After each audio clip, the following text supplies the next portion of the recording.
Hello! Today is the Taskmaster's Revenge. It's a new Minecraft adventure we're putting together ourselves. First thing we have to do is establish a premise and get the lore in place. Hello everybody, I'm Mr. McSquare, and this is the Buck Chuckets and Peglins SMP. Behind me, you can see we got the Taskmaster's house. The Taskmaster is my alter ego. Let's go and get this story started. So we're gonna go see him and get this story going. Hello, I'm the Taskmaster, and today is all about my revenge. Or rather, to get the minions on the server to do my bidding and get my revenge for me. It's going to be so good, so good. Oh. So just follow me, and I will explain what it is I'm up to. When Mr. McSquare found me, I was trapped in the trial chambers. He was kind enough to let me go, and now it's all about getting payback on the dirty little things that put me in that little prison. We're gonna get them. So, we're here, and this is where we're gonna just adopt a place to do our planning, as it were. So, okay, we got the stores up front, but in behind the stores, there's always something going on behind the storefront. It's surprising how that works.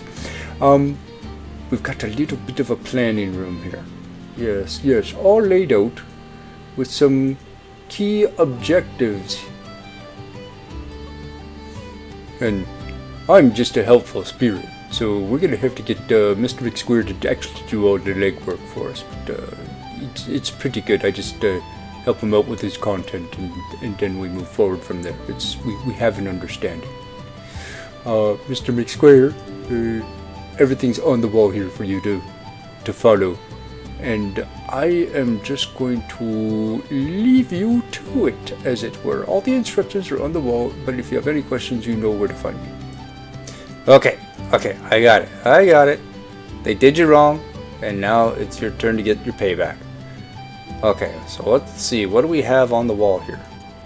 Okay, we got everything broken into 5 chapters. The hook, the lead, the twist, the key, and the finale. And we've got all those item frames out. So I guess we should just get a lay of the land first. We're gonna have to map all this out before we know what to build where. Now the overall idea is that there's a final boss for the players to take down, but we need a few events to get them there, as it were. So if we start in the middle and then map out where everything's got to go with the good old mapping system that exists in these games. Let's see, we got the totally zoomed in version, but that won't do because well, give you a little bit of a spoiler. The final destination is like 10,000 blocks away. So there's a lot of ground to cover, and really to get the players to go 10,000 blocks, that's going to require some planning. And I'll be honest, this process alone of laying out the land, that took me quite a few hours just to be thorough. And then along the way, I found some key points to get the players to go essentially where the final destination is, over here. And then I found some good spots along the way to stop, because it's going to be super boring if I say, hey, just go from here all the way out there. No. We're going to give them a storyline and keep them going through these different chapters to get there. And I scribble my notes in here, like, here we have it, like a witch coven with night guardians, some coordinates, some ideas on what's going to happen, because I forget stuff too. Real life gets in the way. But what we got to do is we got to get them to that mansion to be Overlord Cyrus about 10,000 blocks away. That's the goal. That's the goal. And to do that, I got to keep it a bit interesting for them, because we don't want our players to get bored and go, oh, Mr. McSquare, you suck. I'm never doing your stuff again. No. I've got the final battle in Chapter 5 and some builds along the way to get them there. So if it's all about the finale, we got to focus on that, and then we'll figure out how to get them there. So, Chapter 5, the finale. And for the finale, I've chosen a woodland mansion. Very, very rare structure in the Minecraft world, with all kinds of pillagers inside. So you can see I've decorated the front of the pillager building with the pillager motif. That's just a copy of the wool picture of a pillager head that you'll find inside. And you can see just at the top left of your screen there that I've added a extra chamber to the mansion, which essentially is going to be the throne room for the final battle with the boss. And for this one, we've named him Overlord Cyrus. Why? Because we just need a consistent name that the players are pursuing against. Not that they wind up finding a different woodland mansion out there and go to the wrong one. No, no, no, no, no. This is the one here. And for Overlord Cyrus, you can see I've used the same building style of the mansion. So from the outside, you really don't notice it unless you're looking for it. And it's all matchy-matchy. Same palette, same design, same intervals. But we added a bit of a throne room. So there will be a portal at the end so that they can get home faster. And of course we'll have to knock out that wall, and this will be the Overlord's throne. We'll fill the bookshelves with some interesting things. Don't want to give too many spoilers. And of course the portal home. Now the important thing to know is that in that throne room is a lodestone. And I have all the materials here to build a raid farm. Because when I was looking through that specific woodland mansion, I made sure that it had allays. But to go in there and find out that it had allays and cells, well, I had to kill a few vindicators and other mobs to keep myself alive. Just to get the information that yes, this is indeed the mansion that I want these guys to go to. But because I've taken out a bunch of the guards and I want a key figure of Overlord Cyrus to be in there, I'm actually going to build a raid farm over top. And then once that raid farm's there, I'm going to name tag the raiders, the pillagers, so that they don't disappear. And that way I can essentially stock the mansion with more monsters. So this raid farm is just going to pump out pillagers, and then I name tag them so that they don't despawn. Yeah, you can hear the horns going off because it's a raid. You can see the raid bar. And then to this raid farm, I added these control mechanisms here. The bottom ones and the top ones I specifically want separate so that I can have a water stream. I got to get these name tagged raiders down into the mansion so that the players have some adversaries to chew on. And you can see by my name tags, I've got one for Overlord Cyrus and about 50 for raiders. And I figured that that'll be a good enough number to just to keep them busy, give them a little bit of a challenge.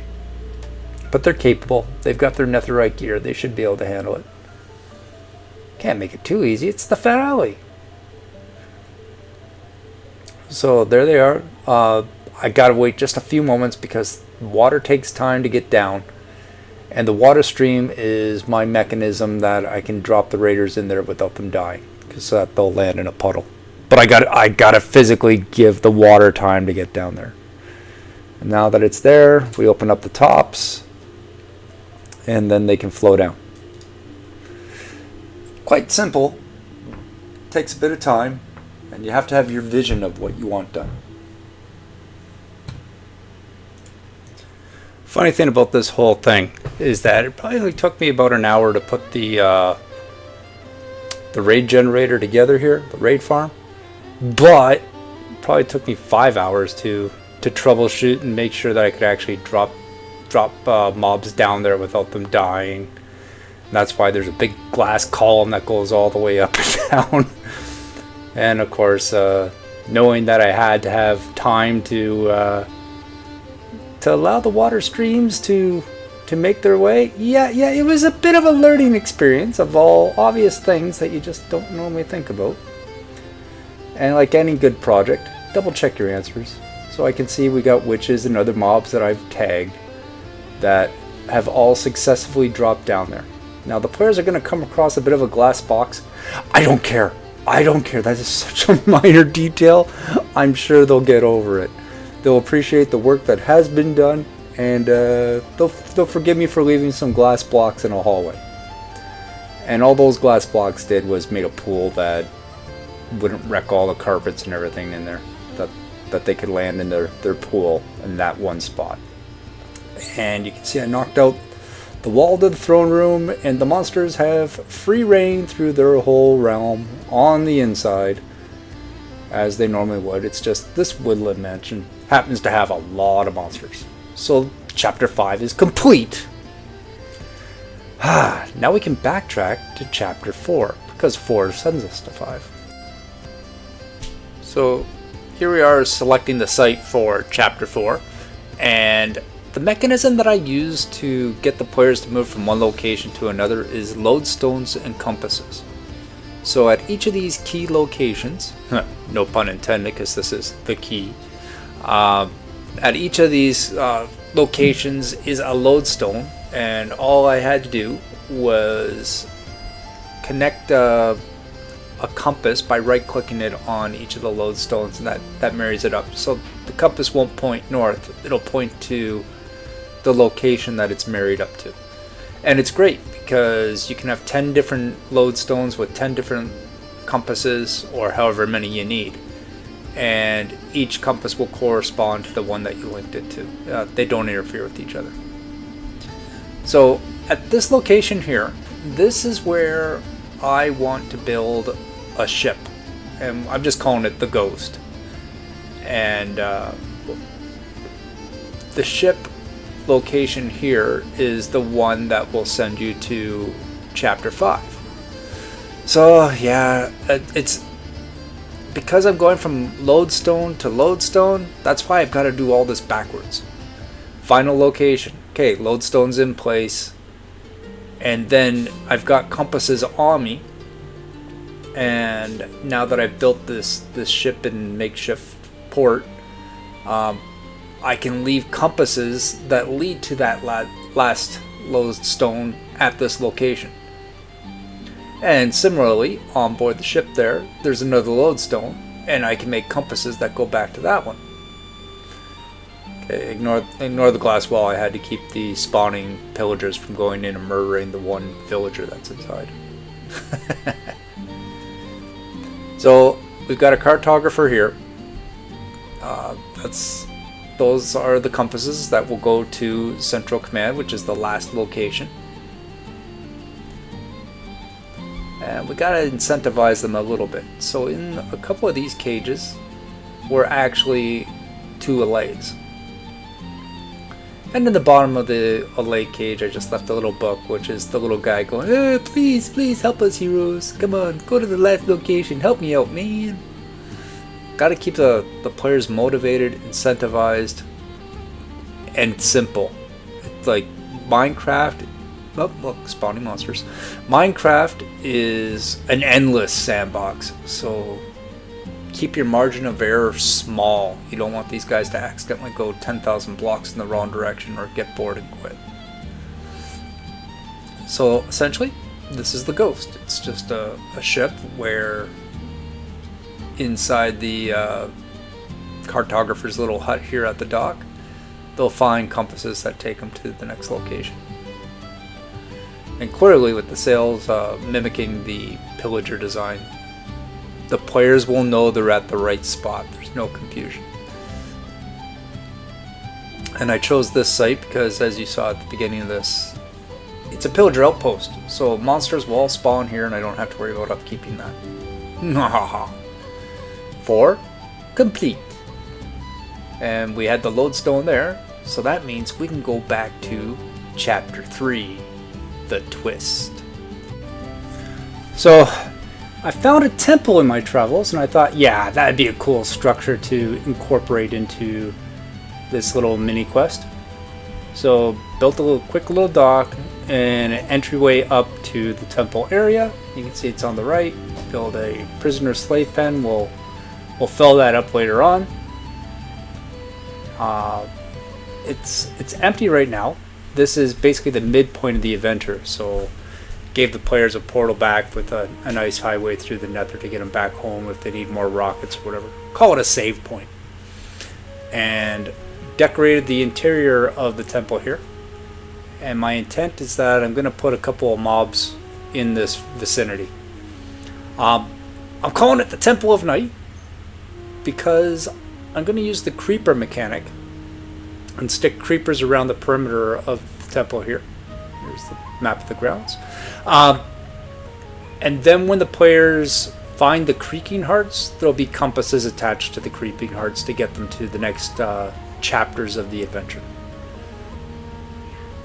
So of course, in this complex here, I'll stick a lodestone there, and then I can backtrack to the previous point and get the players to come here.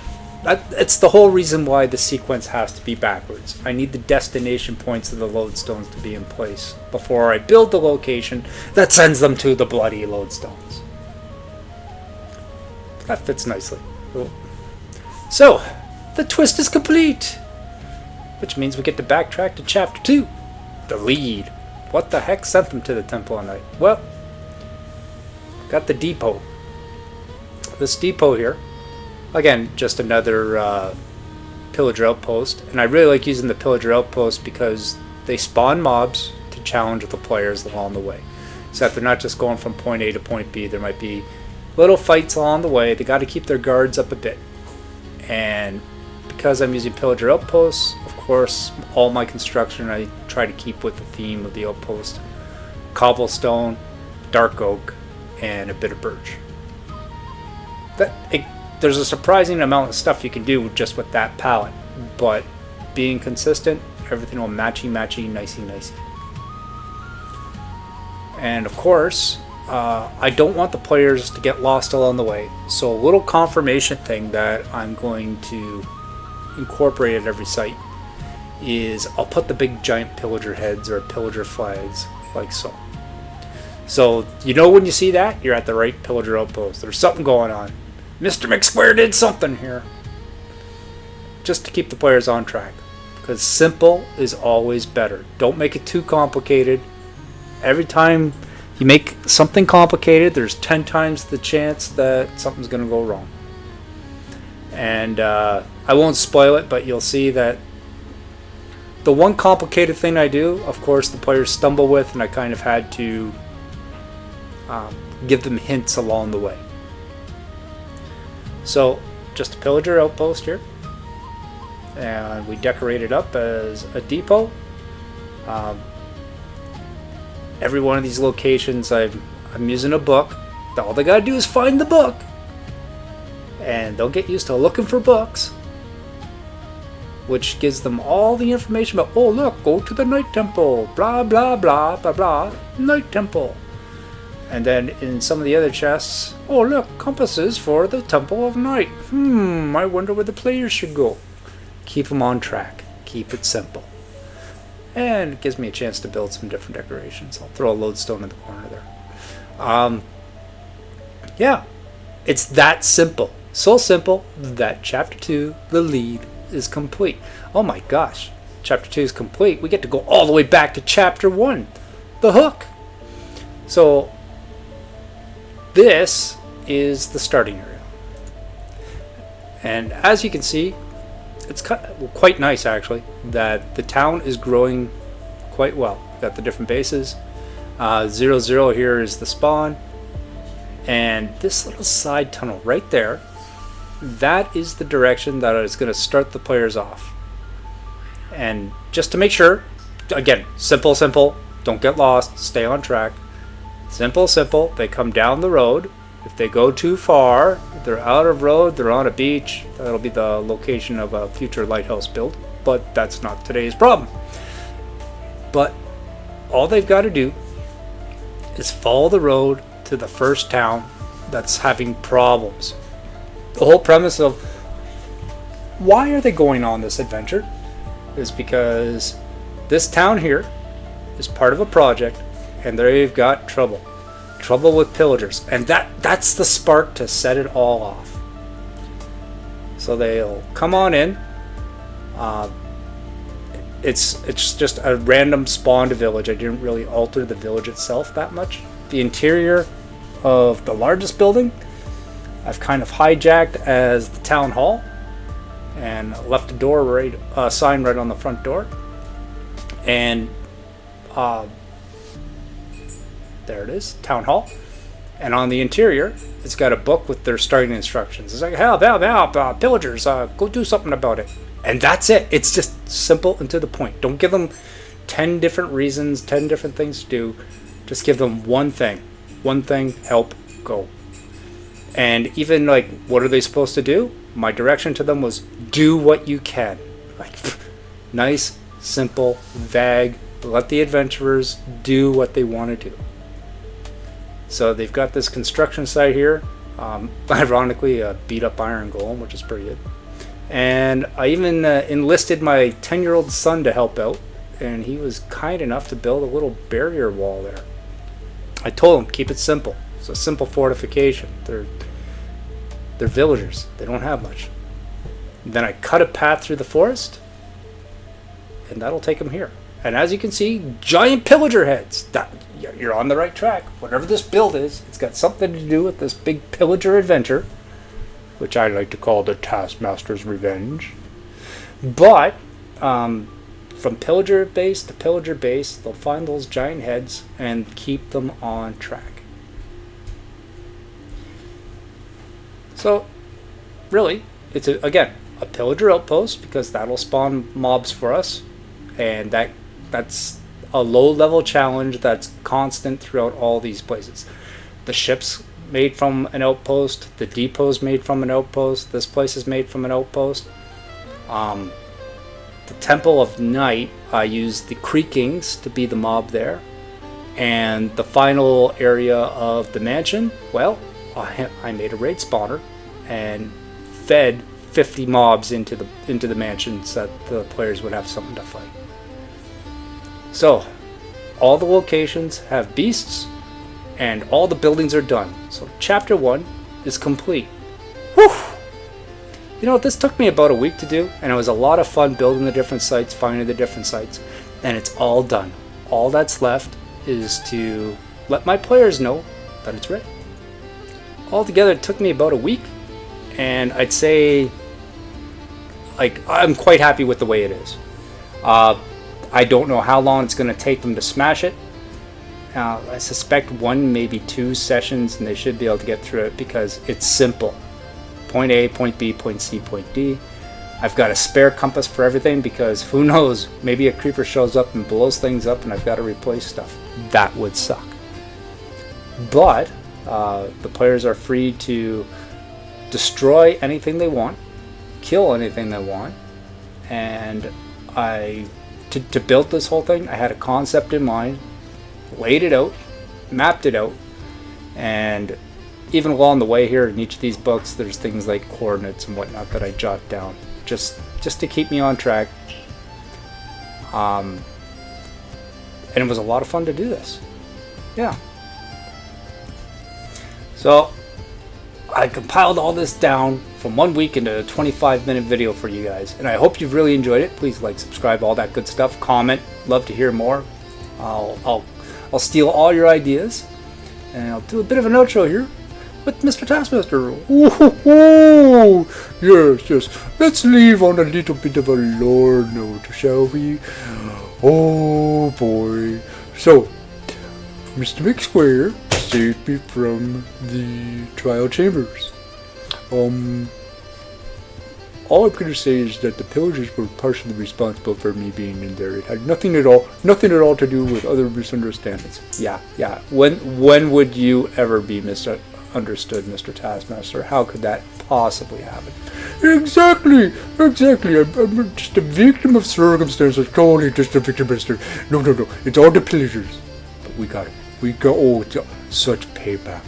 Oh, so good. Oh, if you made it this far, thanks for watching.